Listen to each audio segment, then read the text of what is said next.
থাইল্যান্ডে ৫ লাখ শ্রমিকের বাজার ধরতে পারছে না বাংলাদেশ। দেশটিতে প্রায় ২,০০০ বাংলাদেশি বাস করলেও সেখানকার শ্রমবাজারের সুফল পাচ্ছে কম্বোডিয়া, ভারত, মিয়ানমার সহ প্রতিবেশী দেশগুলো। বৈদেশিক মুদ্রার রিজার্ভ বাড়াতে থাই শ্রমবাজারে নজর দিতে সরকারের প্রতি আহ্বান জানান সেখানকার বাংলাদেশি ব্যবসায়ীরা। নিরঞ্জন দেবের ছবিতে থাইল্যান্ড থেকে ফিরে রিপোর্ট করেছেন আপেল মাহমুদ। প্রিয়জনের অনুভূতি বোঝেন আপনি, আর আপনার প্রয়োজন বোঝে ওয়ালটন স্মার্ট ফ্রিজ।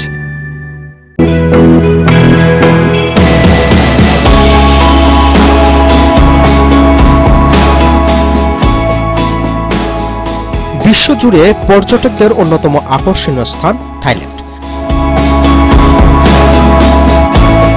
কম খরচ, সহজ ভিসা প্রক্রিয়া আর সুন্দর আবহাওয়ার কারণে প্রতি বছর লাখ লাখ পর্যটক ছুটে যাচ্ছেন দেশটিতে।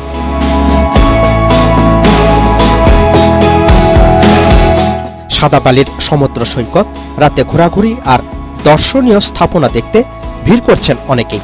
হানিমুনেও থাইল্যান্ড ভ্রমণ করেন বাংলাদেশ সহ বিভিন্ন দেশের নাগরিকরা। দেশটিতে ৫ লাখ শ্রমিকের চাহিদা রয়েছে। সবচেয়ে বেশি চাহিদা কৃষি, মৎস্য ও নির্মাণ খাতে। জনশক্তি রপ্তানি নিয়ে থাইল্যান্ড সরকারের সাথে এখনো কোনো চুক্তি করতে পারেনি সরকার। ফলে কম্বোডিয়া, মিয়ানমার, ভারত ও লাওসের জনশক্তি দিয়ে চাহিদা মেটাচ্ছে দেশটি। আমরা সবসময় বলে এসেছি যে থাইল্যান্ডে আমাদের বাংলাদেশি শ্রমবাজারটা একেবারেই নাই। তো আমাদের যথাযথ কর্তৃপক্ষ যদি যথাসময়ে ঠিক মতন যদি এই শ্রমবাজারটা নিয়ে কাজ করেন, আমরা আশা করি আমরা আমাদের বাংলাদেশি শ্রমবাজারটা থাইল্যান্ডে অতি শীঘ্রই ধরতে পারবো এবং আমাদের দেশের যে রেমিটেন্সের যে ব্যাপারটা, সেখানে একটা উল্লেখযোগ্য ভূমিকা কিন্তু আমরা রাখতে পারবো।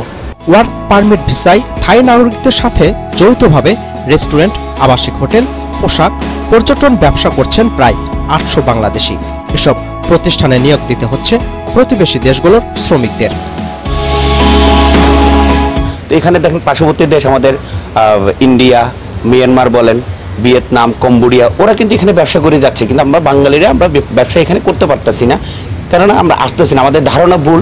অন্য অন্য দেশের তুলনায় আমরা যে গিয়ে আমরা দুবাই, সিঙ্গাপুরে ব্যবসা করতেছি, তার থেকে আমি মনে করি আমরা খুবই নিরাপদ এখানে। যে দেখেন আপনি আমাদের দোকানগুলো রাত্রেবেলা কিন্তু আমরা এভাবে রেখে যাই খোলা, কোনো জিনিস ধরে না। সভ্য এখানকার যে আপনি মাসাজের সম্পর্কে বাংলাদেশের মানুষের একটা উল্টো ধারণা থাকে যে মাসাজ কেমন। সো আপনি যদি বাংলাদেশের সাথে মাসাজের তুলনা করেন, এখানে হবে না। এখানে মাসাজ একটা কি, এটা স্বাস্থ্যের জন্য ভালো।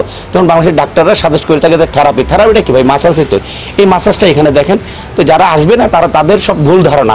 একবার এসে আপনারা দেখবেন এখানে যে সেটা সম্পূর্ণ আপনাদের মত পাল্টে যাবে। নিরাপত্তা তো মানে যেহেতু পর্যটক এরিয়া, নিরাপত্তা খুব অসাধারণ। আপনার এখানে নিরাপত্তাজনিত কোনো সমস্যা নেই।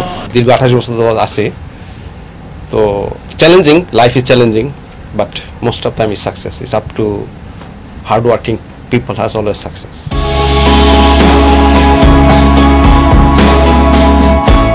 পাতায়া, ব্যাংকক থেকে শুরু করে বিভিন্ন প্রদেশে বাংলাদেশি প্রতিষ্ঠানগুলোর সুনামও পর্যটকদের মুখে মুখে। तो हम लोग यहाँ टूरिस्ट के लिए आते हैं अक्सर, हर मंथ में 2-3 दफ़ा हमारा ग्रुप आता है।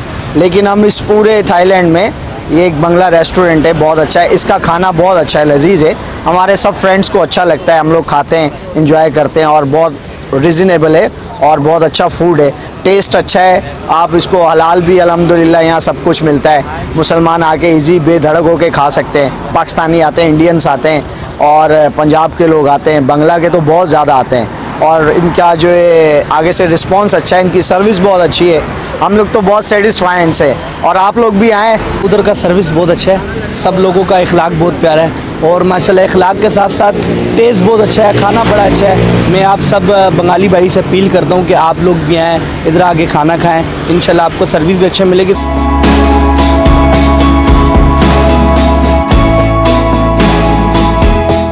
থাই শ্রমবাজার ধরে দেশের রিজার্ভ বাড়াতে সেখানকার বাংলাদেশি দূতাবাসকে আরও কার্যকর করার বিকল্প নেই বলে জানান ব্যবসায়ীরা। Apple Mahmud, ATN Bangla, Bangkok, Thailand.